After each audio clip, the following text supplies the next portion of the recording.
Retomando na aula 18 o que a gente havia discutido, né? A gente está falando aqui de retas paralelas, são as retas que não se intersectam e quando existe um plano que as contém. Então, se você lê essa definição com cuidado, você deve perguntar, então quer dizer que tem retas que não existe um plano que contém as duas. Ou seja, existem retas que são não coplanares. E aí é da onde a gente começa essa segunda parte da aula 18. Né? A definição: duas retas são reversas se não existe nenhum plano que contenha as duas. Eu não gosto muito dessa maneira de escrever, porque tem duas negações aqui. Na verdade, só basta uma, né? A afirmação correta seria sem esse nenhum aqui, né? Vamos lá. Duas retas são reversas se não existe plano que contém as duas. Observa que é muito comum erros nesse sentido, estudantes expressar como falar retas são reversas quando estão em planos diferentes. Observe que duas retas paralelas podem estar em planos diferentes também, né? Existe um plano que contém as duas, mas elas também. Mas quantos planos contém uma reta no espaço dado? Infinitos. Então, dadas duas retas paralelas, elas estão em planos diferentes, mas também estão em planos iguais. Quer dizer, existe um plano que contém as duas. No caso das retas reversas, não existe um plano que contém as duas. Ou seja, nenhum plano contém as duas. Certo? Então isso é importante você ter ideia sobre isso, você pensar em exemplos, nos modelos geométricos, você ficar lá com seus dedinhos e fazendo e pensando a respeito. Isso é parte da parte crítica que a gente quer desenvolver aqui. Aí a terceira proposição, ela fala assim, se duas retas distintas são paralelas a uma terceira, então elas são paralelas entre si. Observa que isso é uma propriedade. Antes eu ler com o material com atenção, ele já tinha falado que duas retas, quando uma reta é paralela a outra reta é paralela à primeira, quer dizer, é simétrica. Aqui ele está falando que é transitiva, quer dizer, se uma reta R é paralela a uma reta S, e S é paralela a T, então R é paralela a T. Ok? Tá. Então aceitar isso já é um ponto importante. Acho que isso os alunos geralmente não têm dificuldade para aceitar. A demonstração aqui é por redução ao absurdo. Uma demonstração um pouco mais elaborada do que as que a gente está... do que é objetivo nessa disciplina. Então, se você acha que está indo bem, quer fazer um pouco além do necessário, leia a demonstração, tente entender. Mas se você fala assim, não, eu estou bem básico ainda, pode pular a demonstração, não tem problema, vai dar tudo certo. A demonstração termina aqui, se eu não me engano. Isso, está aqui, conforme queremos demonstrar, escrito em inglês. É bacana você observar que tem definições que são colocadas sem escrita, está escrito definição. Vamos lá, dizemos que uma reta e um plano são paralelos se eles não têm ponto em comum. De novo, ele usa duas negações, mas esquece essa parte, vamos lá. Então, está escrito uma reta é paralela a um plano se ela não intersecta esse plano. Quer dizer, se a interseção da reta com o plano é vazio. É o mesmo que dizer que a reta é paralela ao plano quando nenhum ponto da reta é ponto do plano. E observa que aqui também ele faz uma observação da simetria, né? Nesse caso, também dizemos que a reta é paralela ao plano. Quer dizer, o plano é paralelo à reta, a reta é paralela ao plano. Então tá. Então aí temos uma definição. Você também procura exemplos para pensar, e é legal você ter a noção de que só tem três possibilidades no espaço. Uma reta ela pode estar contida num plano, ela pode ser paralela ao plano, ou ela é secante ao plano, quer dizer, intersecta o plano em exatamente um ponto. Por quê? Bem, a interseção pode ser vazia, pode ter zero elemento. A interseção pode ter um elemento, certo? Caso ela é secante, a reta é secante ao plano, ela intersecta o plano em exatamente um ponto. Mas aí você volta lá nos axiomas, ela fala, olha, se tem dois pontos da reta num plano, então a reta inteira está no plano. Então não faz sentido continuar perguntando, e se tem 3 pontos? Não. Então se tem 2, ela já tem todos e acabou, não dá para ter mais. Você percebeu que você esgota todas as possibilidades? Então, pois é, então só tem 3 posições relativas de uma reta e um plano no espaço, de dimensão 3, né? Tá, seguindo aí, proposição 4. Se uma reta é paralela a um plano, então ela é paralela a uma reta contida nesse plano. Aí você, na sua leitura, você faz figuras, aí você faz umas figuras assim, e observa, aí eu faço aí é uma pergunta que você pode fazer. Será que então é verdade que se uma reta é paralela a um plano, então ela é paralela a todas as retas desse plano?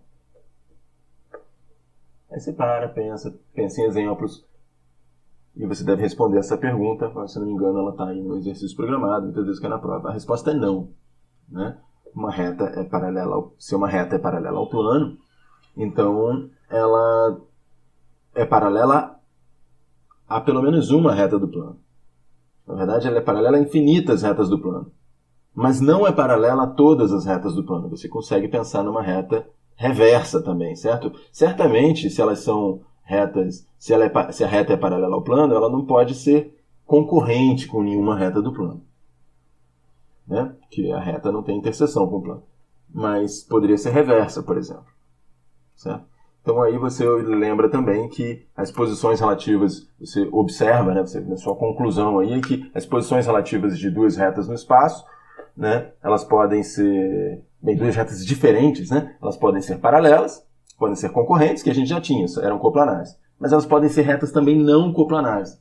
Nesse caso, a gente chama elas de reversas. Então são essas 3 possibilidades para duas retas diferentes no espaço. Né? Duas retas são diferentes, então elas podem ser coplanares ou não coplanares. Se elas são coplanares, é aquilo que a gente já sabia, elas podiam ser paralelas ou concorrentes. Aí observa agora a proposição 4 foi provada antes dela. Recomendo também a demonstração dela. Acho que a demonstração dela não é nada demais. É uma demonstração simples que você pode fazer. Pode aprender a fazer. Acho que é importante você saber refazer algumas dessas demonstrações. Eu acompanho sempre aqui no meu livro, porque eu tenho anotações nele. A proposição 5, observe que é uma espécie de recíproca da proposição 4. Olha só, se uma reta não está contida, mas ele inclui esse não está contido. Olha, se uma reta não está contida em um plano e é paralela a uma reta desse plano, então ela é paralela ao plano. Observa que essa demonstração é uma demonstração que você precisa saber fazer, além de também conhecer o enunciado. Esses enunciados ajudam a você a mostrar, eu quero explicar para alguém, justificar que uma reta é paralela ao plano. Então o que você faz? Você fala assim, olha, basta eu mostrar que ela é paralela a uma reta desse plano. Tá vendo? Então é para isso que servem o enunciado das proposições. As demonstrações servem, por exemplo, para você conseguir explicar. Se você entra num embate com alguém sobre a validade da coisa, você explica. Essa prova especificamente, ela explica o porquê a proposição 5 é verdadeira. Então, não vou fazer a demonstração aqui, recomendo que você faça essa, porque está escrito aí, está escrito direitinho. Tá tudo bem nela. A proposição 6, e última proposição dessa aula, ela diz que se uma reta R é paralela a 2 planos secantes alfa e beta, então R é paralela à reta de interseção entre alfa e beta. Pois é, tu imagina que você já leu, que você já refletiu no seu tempo e já pensou no porquê dessa afirmação, tentou até ver, possivelmente no GeoGebra, com aplicativos, ver se isso é realmente verdade, tentar conferir, tentar duvidar realmente da coisa. Como aí ele não faz a demonstração, ele deixou como exercício, eu vou tentar então guiar você pela demonstração. Claro que se você já refletiu o suficiente, se não, para o vídeo e faça isso agora. Vamos lá, você tem uma reta R que é paralela ao plano alfa e paralela também ao plano beta. Esses 2 planos são secantes, estamos supondo isso. Seja essa a reta de interseção de alfa e beta. Então, considera um ponto P na reta S. Você tem que imaginar aí. Vai lá, me acompanha. Considera um ponto P na reta S. você pode mostrar... Então, e seja gama o plano determinado pela reta R e pelo ponto P. Okay? Então, gama é o plano que contém R, é o único plano determinado por R e P. Esse plano gama, ele é secante com o plano alfa, certo? Ele intersecta o plano alfa em uma reta. Tudo bem. Essa reta é coplanar, essa reta de interseção entre alfa e gama é coplanar com R, certo? Porque as duas estão em gama. Mas ela não intersecta a reta R. Por quê? Porque se ela intersectasse a reta R intersectaria a alfa, né? Porque essa reta de interseção está contida em alfa. Então elas são paralelas, porque elas são coplanares, ambas estão em gama, e não se intersectam. Então R e a reta de interseção de alfa com gama são paralelas. Ok? Tá, mas agora você repete o mesmo argumento com a interseção de gama com beta. Observa que gama e beta não podem ser planos paralelos, porque eles têm o ponto P em comum. Eles não podem ser iguais, porque R está contida em gama, mas não está contida em beta. Então eles são planos secantes. Se eles são planos secantes, a interseção deles é uma reta. Tá bem? Então tem a reta de interseção de beta com gama. Com gama, o plano determinado por R e P. Tá. Essa reta, ela, de novo, pelo mesmo argumento, ela é coplanar com R e não intersecta R. Portanto, ela é paralela a R. Bem, lembra que então, você tem duas retas paralelas a R que passam pelo ponto P de interseção do ponto P que a gente definiu inicialmente. Essas retas têm que ser iguais. Por quê? Porque existe uma única reta paralela a R que passa por esse ponto P. Se essas retas são iguais, como uma delas está contida em alfa e a outra está contida em beta, elas têm que ser exatamente a reta S de interseção. É a única reta que está contida tanto em alfa como em beta. Certo? Então, R é paralela a S, que é o que a gente gostaria de demonstrar. Você pode ouvir essa explicação aqui mais de uma vez e fazer e escrever essa demonstração como exercício aí, tá bom? Bem, acho que é isso que eu gostaria de fazer, né, nesse vídeo. Até mais.